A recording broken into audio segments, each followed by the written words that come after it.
somebody who could come in and We know how to clean up the streets. I mean, Gavin Newsom cleaned up the streets of San Francisco when Xi Jinping showed up. I mean, it's just an act of the will. They don't want to do it. Right, like when they get the whores off the street, when the mayor is like doing one of those cleanup. Or like when the MLB All-Star game goes to Seattle, all of a sudden it's America's cleanest city. Right. So you're saying if we can do it that one day. Well, I'm saying it's an act of the will. It's all that it is. And look, woke, I won't even say left, woke philosophy is they don't really believe in private property. And at its core, why shouldn't someone be able to defecate on the side of the street? Who are you to judge? Woke, yes, maybe. I'm saying woke, not even liberal. Right. I'm making that distinction, right, which I think is good. a fair distinction. That's another reason. Another one we can add to the list of woke is not liberal.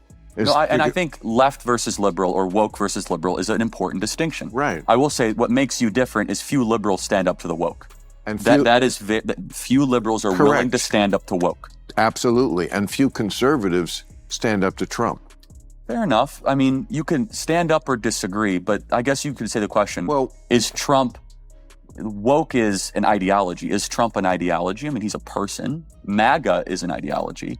But I mean, I disagree with Trump on a lot of stuff. Bill Maher has once again thrown a sharp shot at the woke left, slamming its non-stop push for irrational policies and ridiculous ideologies. This isn't surprising, as Maher has built a reputation in recent years for waging a constant battle against the extremes of woke culture. Still, his newest takedown feels different. Sharper, more intense, and packed with a kind of blunt truth that grabs headlines. Today's verbal beatdown isn't just another critique. It's a searing rebuke delivered with even more edge and fire. Get ready, because this one's hotter than ever and absolutely worth digging in. You've been very outspoken on the woke stuff. Big time. Oh, yes. I mean, and they, just the way within a religion, they hate their own apostates more. I would say they hate me more because I'm supposed to get on the short bus to Crazy Town with them. And I won't. And yet I'm still a liberal and still I mean, we probably could argue all day about Donald Trump and what he's doing, which I'm not down with. But, it's always the people who are closest who think, oh, gosh, you shouldn't have, you're a traitor somehow. I love that Bill Maher calls the woke left Crazy Town, because honestly, that's exactly what it feels like, an upside-down circus of nonsense. What makes it even more absurd is the expectation that the rest of us should blindly jump on board. They demand absolute obedience, acting as if every one of their declarations is unquestionable fact. But the truth is clear. Their policies are far from reasonable. They don't fix problems. They create new ones by rejecting logic and basic common sense. And no matter how loudly they scream, most Americans simply can't, and won't, buy into that chaos. I was going to ask, is it because they thought you were one of them and that... I am one of them. They're not one of me. Okay. It's the liberals who have... So they've left you, not you left. Yeah, well, I feel fair. like there's... Liberal and woke are two completely different things. It was the theme of my last stand-up special that I just did a few months ago. And it's basically... I mean, it wasn't the whole special, of course, but it was a large part of it devoted to that, to proving that case that, what liberals believe, woke is something completely different. It's very often the opposite. Honestly, I think Bill Maher pulled away from the woke left because it was spiraling into pure toxicity. That's why they label him a traitor. They can't handle the idea of one of their own refusing to repeat the script. In their view, he must have sold out, chasing fame, money, or some other vague motive they can't quite define. But the reality is much simpler. Maher didn't betray them. He outgrew them. He stepped away from a movement that abandoned reason long before he ever did. And that's the part that truly hurts. The rejection came from him, not from them. Liberalism is, let's live in a colorblind society. That's the goal. Woke's goal is, we see race everywhere. Race obsession. Yes. Okay. So that's not liberal. You change. Liberal is, there are two-state solution. Woke is river to the sea. Okay? So just don't take my word and say you're that. You took this and took it to, you got off the F train, you fell asleep, and you got off at 20 stops too far, and don't blame me for that. Maher highlights the stark contrast between traditional liberalism and the new woke ideology. And honestly, he makes a valid point. Now, to be clear on this channel, we don't agree with everything Maher stands for. But at least he's tolerable. And that, at its core, is what liberalism has always represented: the freedom to disagree without being silenced. Woke culture, on the other hand, demands total obedience. Step even slightly outside the line, and you're not just criticized, you're canceled, shamed, and punished. That's the real difference. And Maher isn't afraid to call it out. Drink? No. Or smoke pot? No. And you're married and super Christian. We're going to get along great. No, this is going to just be perfect. But can I just ask you, because I want to find out a lot about you, because you're obviously a super bright guy, but you do think that I have the right to live completely opposite than you do. I think you can get as drunk as you'd like. And you're that kind of an American, right? You're Yes, you're not forcing your opinions as. I'm not here to say you can't. What are you talking about? Say what you will about Bill Maher and Charlie, but one thing you can't accuse them of is shutting down opposing voices. Unlike the woke crowd that tries to silence dissent, these two actually allow it.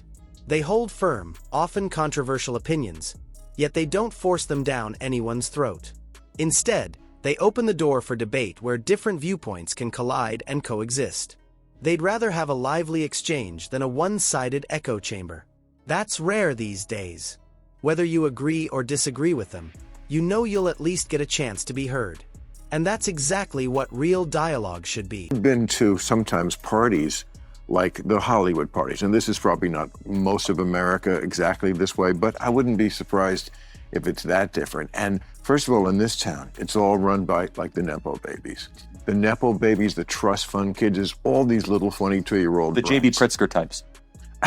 Well, I'm kidding. No, I'm sure. I know who you mean. The governor of Illinois. He inherited the Hyatt. Oh, fortune, sure. You know, well, Nepo baby. I mean, we invented Nepo baby out here. Okay, but yes, it's everywhere. It shouldn't surprise anyone that many of the loudest woke policies in America are being championed by Hollywood's so-called Nepo babies.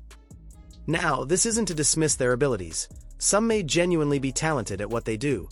But let's be real, their success isn't built solely on hard work. They were born into privilege, raised with every advantage, and shielded from the struggles everyday Americans face. From the time they could walk, their last names opened doors, and their celebrity parents protected them from the harsh realities most people can't escape. So when they start preaching about policies that defy common sense, it's not coming from lived experience or hardship. It's coming from the comfort of a life where rent, gas, and grocery bills were never a concern. That disconnect is exactly why their version of progress feels so out of touch with reality. You're right. You know, I mean, again, I'm for picking that fruit too. It's silly to help drug addicts be drug addicts and keep them on the street. It's stupid to keep homeless on the street. Oh, I totally agree. There's another way. Liberals are different than the woke. The liberal thing forever was, for compassion's sake, get them off the street. That's not the woke version. Their version is, they're an endangered species. Don't touch them in their natural habitat, living under a bridge. Let them defecate. Let them do whatever they want. It's their thing.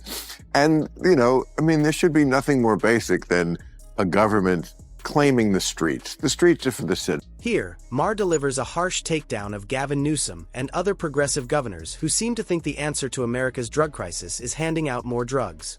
Yes, you heard that right. The very leaders tasked with fixing the problem believe enabling addicts somehow counts as compassion.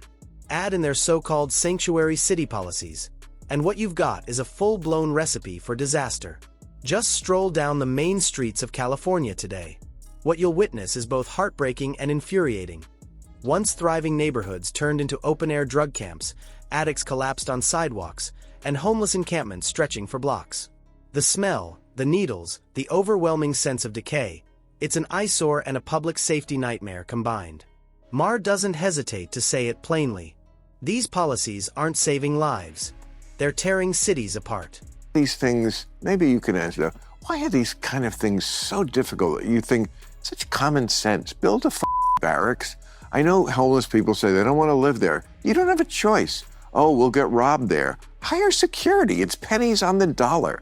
Why is it so difficult? I feel like with no real knowledge of this field, could do it. Could just, if I had people who would carry out I would say, okay, get me specs. I want to see where a place we could build it. I want to see what the barracks looks like. I want to see who works there.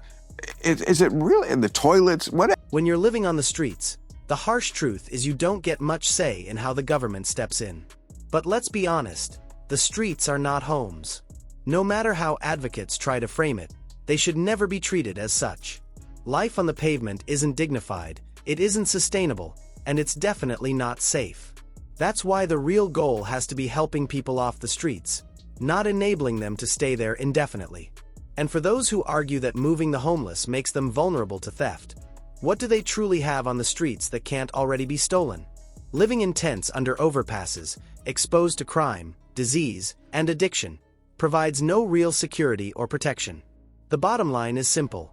The streets are not a home, and pretending they are only prolongs the suffering. Somebody who could come in and We know how to clean up the streets. I mean, Gavin Newsom cleaned up the streets of San Francisco when Xi Jinping showed up. I mean, it's just an act of the will. They don't want to do it. Right, like when they get the whores off the street, when the mayor is like doing one of those cleanup. Or like when the MLB All-Star game goes to Seattle, all of a sudden it's America's cleanest city. Right. So you're saying if we can do it that one day. Well, I'm saying it's an act of the will. It's all that it is. And look, woke, I won't even say left, woke philosophy is they don't really believe in private property. And at its core, why shouldn't someone be able to defecate on the side of the street? Who are you to? Exactly. It takes real political will to get people off the streets, not a stream of excuses. Gavin Newsom already proved that when he managed to clean up San Francisco practically overnight before a world leader's visit, the tents, trash, and open-air drug markets disappeared as if they'd never been there. That proves the resources and solutions exist when the pressure is on. But here's the problem. When it comes to everyday Californians, that same urgency suddenly vanishes. Instead of real solutions, the woke crowd leans on theatrics. They hold press conferences, throw around buzzwords like compassion, and congratulate themselves while the crisis worsens. It's never about solving the issue, it's about looking good on camera. If they truly cared, they'd treat regular citizens with the same urgency they reserve for VIPs. The truth is clear, fixing the streets is possible, they just don't have the will to do it. Woke, yes, maybe. I'm saying woke, not even liberal. Right. I'm making that distinction, Right, which I think is good. a fair distinction. That's another reason. Another one we can add to the list of woke is not liberal. I think left versus liberal or woke versus liberal is an important distinction. Right. I will say what makes you different is few liberals stand up to the woke. And few liberals are willing to stand up to woke. Absolutely. And few conservatives stand up to Trump. Fair enough. I mean, you can stand up or disagree, but I guess you could say the question, is Trump...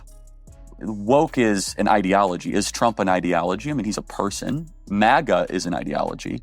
But I mean, I disagree with Trump on a lot. Interesting point by Charlie there. He highlights something many people miss. Woke isn't just a movement or a passing trend. It's an ideology. And that's important, because while Donald Trump is just one individual, woke spreads like a virus of ideas.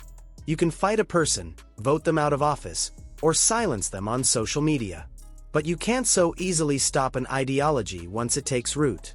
It spreads through schools, entertainment, media, and culture, often reaching young, impressionable minds before they've had a chance to gain real-world experience. That's what makes it so powerful, and so dangerous. A person has limits. An ideology doesn't. It lingers, adapts, and multiplies, embedding itself into any institution willing to embrace it. And Charlie's right. If people don't push back directly, woke will continue to grow long after Trump is gone from the picture. You met the man. Yes. Do you think he actually believes that? Like he would do that? It's worse if he does or would. It's still horrible that an American president would say that. Look me in the eye and tell me if Obama had said that, what your reaction would be. Wouldn't like it. Wouldn't like it. I think it would be a little more vitriolic than that. We'd be apoplectic. Upset. Okay. I'm finding out how honest you are, Charlie, and right. So far I think you're doing. Charlie stands out because he isn't afraid to call out his own side when he thinks they're wrong. Unlike much of the left, which treats self-criticism like a forbidden act, Charlie is willing to hold his allies accountable. His views aren't just about party loyalty. They're rooted in personal convictions that have shaped his life and perspective. And he's not hesitant to voice them, even if that means openly disagreeing with someone as influential as President Trump. That independence is what sets him apart. Contrary to what Bill Maher and others may assume, Charlie doesn't idolize Trump or see him as beyond criticism. He respects him, yes, but he's not a blind follower. On certain issues, He's perfectly willing to break ranks and stand firm on his own ground. That ability to disagree without abandoning principle is rare in today's political climate, and it's exactly why his voice carries weight. At the end of the day, what makes voices like Maher's and Charlie's unique is their willingness to challenge both sides. Maher calls out the absurdities of woke ideology, while Charlie shows that loyalty doesn't equal blind obedience, even to Trump. Together, they highlight a truth often missing in politics today. Real dialogue demands honesty, independence, and the courage to face uncomfortable realities. America doesn't need more theatrics or echo chambers. It needs leaders who think, speak, and act with principle. And that wraps up today's video. If you enjoyed it, be sure to hit the like button and subscribe for more content like this. Thanks for watching, and we'll see you in the next one.